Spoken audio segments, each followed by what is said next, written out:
Ол кезде өрімдей бала едік. Әл өмір қоймаған жүк артып, көңілдің жататын қареріп тұрушы әрнеге құмартып, жетілек 7-ші сыныпта жүретін жазылмай жұбымыз, бигеші болса егер клубта өтетін ұйқысыз түніміз, ағарып ұйқысыз таңымыз. Жүрушек әрнені қиялдап, тулайтын тамырда қанымыз, сәрубар сезімдер жиарбап, ағалар бастаған құттаяқ, қиялда көшелі көшкеріп, бесіктен беліміз шықпаяқ тез жігіт болуды көкседік. Жігітпіз дейміз осы біз, темекі тартпас ер болама, деп бірді ұяңдау досымыз, тесіле қарадыр балаға. Айтпайтын артық сөз бұрында, бал еді ол біз үшін ұятты, ойланып қарасақ шынында онда ер болмайтын сияқты.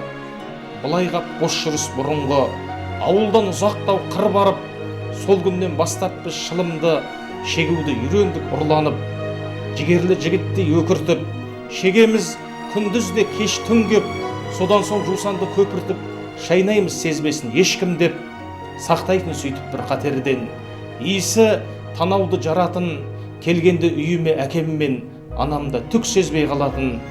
Қалды ғой ол күндер жырақта, қалды ғой ол күндер әріде, жусанның жұпары бірақта, танаудан кетпей жүр әлі де. Махаббатыммен сізге.